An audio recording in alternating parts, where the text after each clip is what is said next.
You know what I've learned in life? Never argue with a pregnant woman. Not because you're wrong, but because you're about to be. But now I'm pregnant. I sweat constantly. I need to carry a barf pail around. My nipples are like 9 shades darker than they used to be. Look, it's okay. No, it's not okay. It's not okay. You made her cry.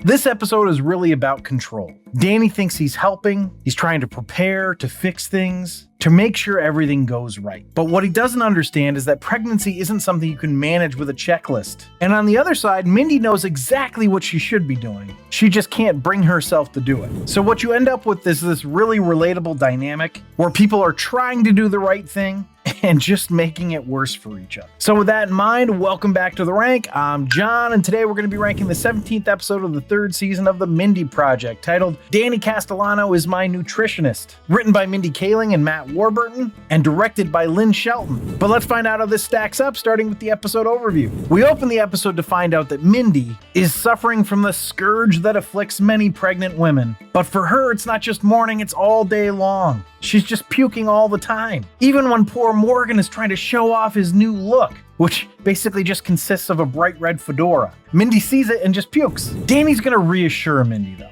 You see, it's just that Castellano babies do this. They even have a saying in his family. First they make you puke, then they wreak havoc on your birth canal. But hey, at least Morgan's thinking about her. He's gonna gift her a bedazzled barf bucket. Right after, he's gonna of course mention his fedora again, which is gonna make Mindy vomit again. Stop talking about that stupid hat, is what she says, mid-vomit. Unsurprisingly, Danny is a preparer, and he's trying to bring Mindy along on this preparedness. He bought her parenting books like Panic Womb, which is just a fantastic title. But the point he's really trying to make with Mindy with these books and having her read them is that he thinks she should eat better. I mean, heck, he quit smoking when he found out she was pregnant, so she should be able to adhere to a better diet, right? Now, on a personal note, and I admit I have a bit of a luxury here, because my wife is actually a registered dietitian, so she would obviously know what she's doing diet-wise better than I would. But I just cannot imagine getting between a pregnant woman and the food that she wants to eat. Back at the office, though, we need to find out what's the B story gonna be. And right on time, Jeremy is gonna start talking about how they need to hire a replacement for Peter immediately. Mindy's on top of it, though. And by on top of it, I actually mean that she has a random encounter with a professor that she used to have. This professor happens to be played by Vanessa Williams, who Mindy clearly thinks is beautiful, and Mindy wants her to take the job. What's interesting to me is that when we meet this Dr. Phillips, my impression of her was that she was kind of not a good fit. Like, I thought the arc was going to be that they hire her and realize that she's just terrible, but that's not how it ends up playing out, though. She's actually kind of a decoy, really. But after talking to Dr. Phillips, Mindy is pumped, and she's going to go into the office and tell Beverly to send Jeremy's parade of Melvins away, which is what she calls the prospective doctors that Jeremy is looking to interview. But Beverly wants them gone too. They've camped out in the conference room, which is where Beverly goes when she needs to be racist. But Morgan steps up and he says, I'll take care of it. But the first guy out of the conference room, who we'll find out later is named Dr. Bergdahl, demands to be interviewed and throws his jacket at Morgan, who whimpers and says that the button hurt his cheek. Not one for empathy, Mindy just says, you didn't really take care of that, did you? So she's the one who says it. She tells Dr. Bergdahl here, like, hey, position's been filled, you can all go home. Now he's upset because he's come all the way from the suburbs. And not the suburbs of New York, the suburbs of Philadelphia for some reason. But they prove even further that he wouldn't be a good fit when he doesn't know who Shonda Rhimes is, which was a fun little bit. Now, when Jeremy comes out and sees everyone leaving, he's gonna wanna know what the heck is going on. But when he finds out that Mindy is bringing in the Suzanne Phillips, he actually gets excited. Apparently, she's really well known in the OBGYN circles. So let's head back to the A story. We're gonna see Mindy unpeeling a banana in her office, and when she unpeels it, there's a candy bar behind the peel. And this is all to show the audience, see, she really eats poorly. Anyway, she's got a Zoom meeting with her OBGYN, and Danny is gonna join her for the appointment. Her doctor? Peter! Still on the show, apparently. Also, he's still in Austin, and we find out that he hasn't started dating Lauren. As a matter of fact, he's only talked to her once, and it was because he accidentally rear-ended her, and not in the fun way, because he was following too close. So he chased her to Texas, and this is as far as it's progressing? That's not good, Peter. But he's got more bad news, this time for Mindy. Based on her age and weight, she's considered a geriatric and obese pregnancy, which is just horseshit. Geriatric pregnancy I buy, because that just means that the woman is 35 or older, but Mindy is not obese. But because of this, Danny is now justified in making her change her diet. But back to the B story, because Danny, Mindy, and Jeremy are all going to do an interview of sorts of Dr. Phillips. Of course, it's not really an interview. It's more like, we want you to come work for us. So it's more like she's interviewing them. And she asks them, how much work is this going to entail? And they do a really shitty job of selling it to her. Like, if they really wanted her to work there, wouldn't they say something like, well, we expect you to do a normal Monday through Friday, 9 to 5, but we can make accommodations for you, or something like that. Instead, they tell her that she needs to say goodbye to her social life. So it's pretty obvious where this is headed after that interview. But first, we're gonna go back to Mindy eating. Danny has made her lunch, and it's a piece of grilled chicken, which Mindy asks, why is this steak white, when she sees it? Meanwhile, Tamara is gonna walk into the break room with a gigantic sheet cake, because it's her birthday apparently. Danny's gonna reassure Mindy she can do it. She doesn't need that cake. And then he leaves the room. And of course, in that moment, Mindy's gonna get a text from Dr. Phillips saying that she doesn't want to work there because everyone either looked exhausted, starving, or insane. And then right after that, Jeremy's gonna walk in and look at Mindy confusedly and ask, what are you eating? Is this a joke? There's cake. And this is all the mini spiral that Mindy can take.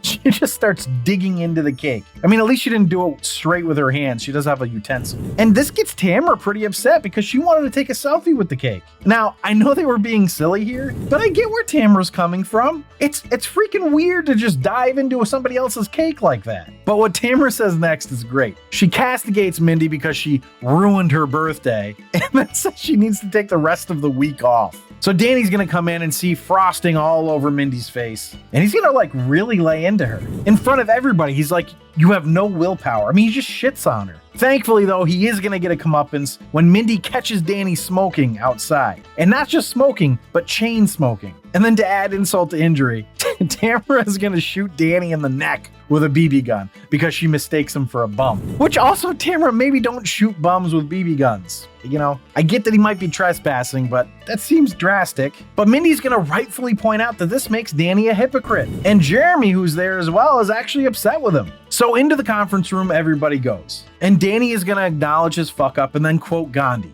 We must be the change that we wish to see in the world. Of course, now Mindy's gonna say, that's not Gandhi, that's John Mayer. And what Gandhi said was, the British are coming, and that's how he got independence for India. To which Danny replies, I don't doubt that you think that's true. So basically what happens is that Danny promises to quit smoking, and then Mindy is like, that's great, but I am not gonna start eating better until you prove that you can quit smoking. And then Jeremy's gonna pipe in and he's gonna be like, look, Danny, your penance is that you have to take over Peter's deliveries. And Mindy, you need to fix the staffing issue because it's her fault that she sent everybody away and the person she picked didn't take the job. Now, Mindy thinks the staffing issue is gonna be hard, but Danny's gonna be like, it can't be that hard to replace Peter. I mean, the guy basically just walked around making Chewbacca noises. So this prompts Morgan to do a Yoda impression, and Danny's like, that's not nearly as good as Jeremy's C-3PO, which essentially just ends up being a joke about how Jeremy just sounds like C-3PO. Jeremy's like, I'm not doing an impression, that's just my voice. I don't know, I enjoyed it. So now we're gonna get a montage of Danny having a hard time quitting smoking, but ultimately doing it as he puts X's on the calendar to mark the days that he hasn't smoked. And after about 2 weeks, he's gonna bring said calendar to Mindy and be like, boom, see, I quit. So now you need to eat healthy. And poor Mindy, she's just basically like, I just can't do it.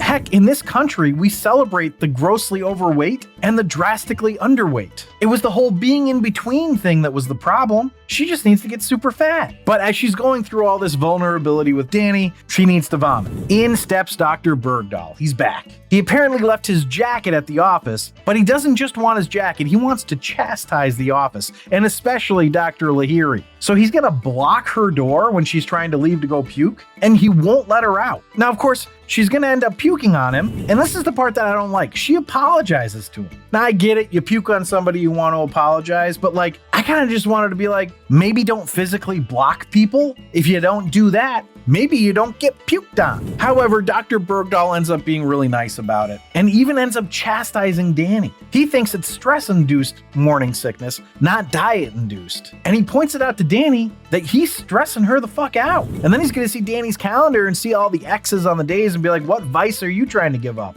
Because I guarantee you that when you're tired and you got a little human screaming at you all night, you're gonna go back to that vice. And you're gonna hope that Mindy is willing to give you some grace. And all of this ends up leading them to offering Dr. Bergdahl the job to replace Peter, which is gonna end up causing Morgan to scream into his fedora, which he had just said Mindy had puked in. But that doesn't wrap the episode. We need to have a private moment between Mindy and Danny. And the point of this talk is that they both express their fear of impending parenthood, and that they both need each other. She's worried about his smoking because she wants him to be around, and he's worried about her eating because he wants her to be around. It's surprisingly touching. But of course, Mindy has to puke right before they can have their makeup kiss. And so then the end credits come up, so we don't see them anymore. But we hear a voiceover, and it's Mindy's voice saying, "No, I'm good, take your pants off."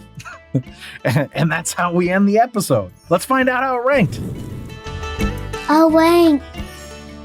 So the rank is where I rank the episode based on 5 categories: story, acting, dialogue, episode coherence, and character relatability. I rank it on a scale of 1 to 5, 1 being the worst, 5 being the best. And then I have a laugh counter where I tally up the amount of times the episode made me laugh. 1 point per laugh out loud gets added to the score. But before I dive into the rankings, I just want to say if you're enjoying this episode, please leave a like down below. It really does help me out. But without further ado, the first category is story. So the story is all about Danny and Mindy navigating pregnancy, but specifically in this episode, Mindy's morning sickness. It's an interesting perspective because they're both OBGYNs, so they know what they would recommend to other people. However, it's clouded because of their own nervousness and fear. It's a good episode, and I like the B story as well. I gave it a 4. So that brings us to acting.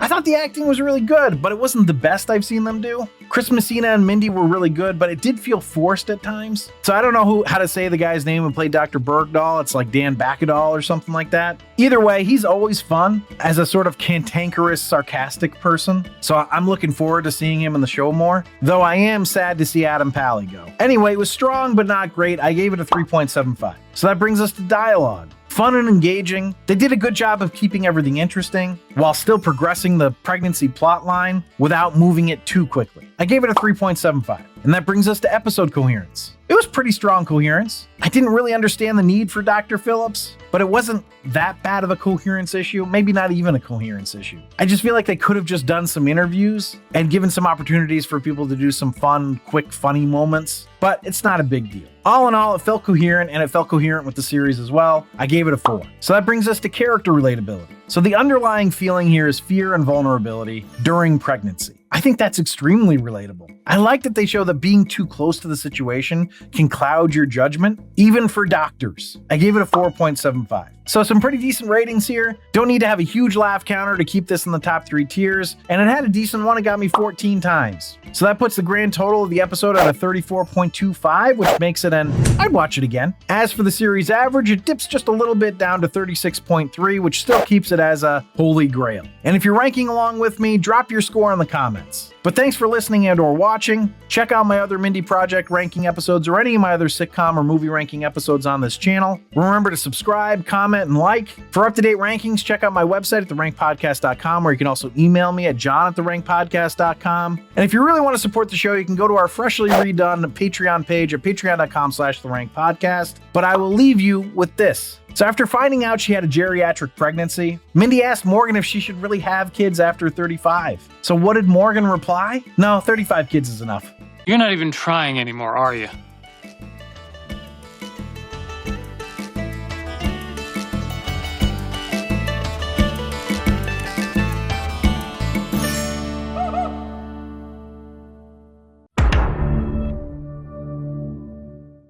And then he even sees Danny's calendar and points it out and is like, what voice? And then he's going to see Danny's calendar and he's going to... That's okay. Take your time.